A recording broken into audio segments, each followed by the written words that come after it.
My name is Phil Wilcox. I'm the president of the Foundation for Middle East Peace, yet another Washington Middle East institution. And we have the pleasure of having our offices in the MEI building. And I'm a member of the board for MEI. So on behalf of Wendy Chamberlain, I'd like to welcome you all to a special event which comes at just the right time. We read about Syria and Lebanon, unless we are devoted specialists to those countries, usually in times of some crisis or emergency. And the coverage of our media is pretty episodic. And we need to know more about these two countries, especially at a time when the Obama administration talks about a comprehensive Middle East peace policy. And we are delighted today to have two preeminent experts. One of them is Mona Yacoubian. Mona is an old former colleague of mine from INR in the State Department. And she is now working on the U.S. Institute of Peace's special Muslim World Initiative.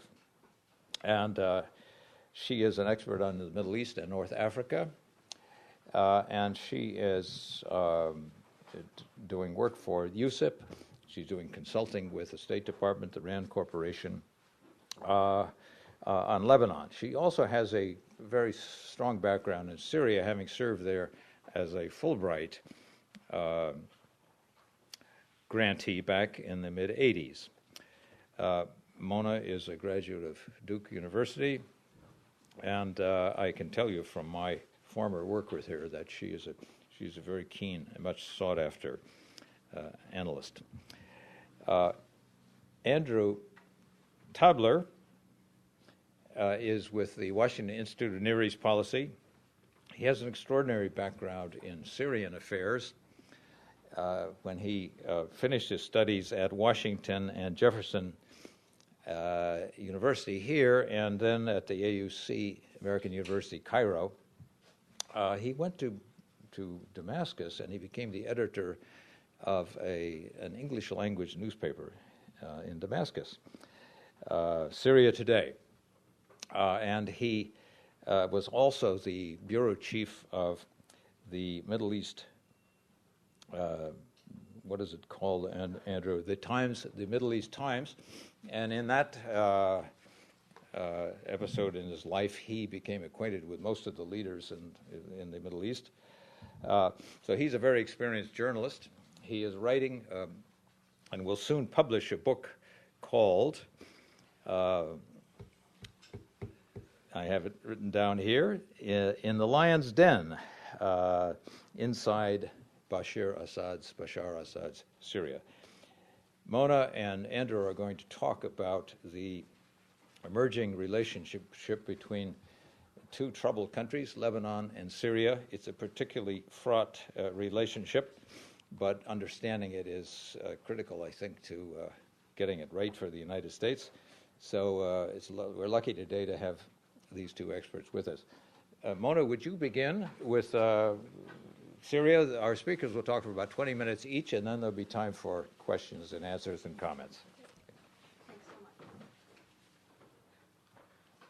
Thanks so much. Good afternoon. Phil, thanks for that generous introduction. Thank you to the Middle East Institute for this invitation, and a thanks to Kate Seeley, who's not here, but for putting on this Lebanon series, which I think serves and fills a very important void. When Andrew and Kate and I first talked about doing this back in February, I don't think any of us imagined that we would be doing it in the midst of the sort of current crisis, scandal, whatever you want to call it, firestorm that we are in today, and where Syria and Lebanon have generated so much public interest. So the timing of this, I think, couldn't be better. What I'd like to do, though, is step back a little bit and try and provide some context to Lebanon's relations with Syria. Kate specifically asked me to look at 4 questions. The first is to try and understand what's behind Lebanon's renewed engagement with Syria. Secondly, to look at how Lebanese actors are responding to this renewed engagement. Third is to understand a little bit more about how does Syria exercise influence in Lebanon. And I know Andrew certainly will touch on that as well.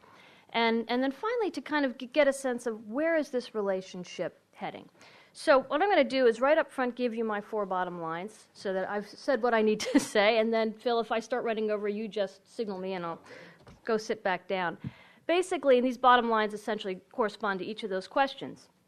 The first is Lebanon's re-engagement with Syria, I think, is motivated by significant shifts in the regional political landscape that features a reemergence of Syria on the regional and, I would say, global stage. I think that Prime Minister Hariri has made a strategic decision that rapprochement with Syria is in Lebanon's best interest and offers the best chance for stability and even, perhaps somewhat ironically, could bolster Lebanon's sovereignty over the long term. Second, I would say that this re-engagement inside Lebanon portends very important changes and shifts. And I think the most important of those is that the 2 poles that have been defining Lebanese politics over the past several years, the March 14th coalition, dubbed by some pro-Western or anti-Syrian, the March 8th bloc, which is supported by Iran and Syria, these 2 poles, I would argue, are becoming increasingly obsolete. And we're seeing a reordering and a reworking of politics in Lebanon. Third, with respect to Syria, its renewed influence in Lebanon comes in a variety of forms, but its alliance with Hezbollah is the primary vector of Syrian influence in Lebanon today. And finally, I think it's too early to say what this re-engagement, what this shift in relations will bring. Certainly there are some who fear that this will mark the return of Syrian hegemony to Lebanon. Others say that this could be the turning of a page in relations. And I would argue there's evidence to suggest that either could become the case, and much will depend on how each of these actors, Syria and Lebanon, deals with the opportunities and challenges, and as important, how external players, and here namely the US and France, engage with this issue. So let me first, for those who haven't been following this very closely, start by sketching for you the key contours of this evolving relationship. And here I'd highlight really 3 key events. The first is the establishment of diplomatic relations between Lebanon and Syria in the fall of 2008. I think this is, in some ways, maybe the most important development, and yet it's received the least amount of attention. And it's important because, really, for all their history as modern nation states, Syria has never recognized Lebanese sovereignty, hearkening back to the days of Greater Syria and Lebanon having been carved from Greater Syria in the early 20th century. So this is actually a very important symbolic step. With it comes the establishment of embassies in each capital, the exchange of ambassadors. How much substance there is certainly questionable, but I would argue that it does have historic significance and symbolic value. The second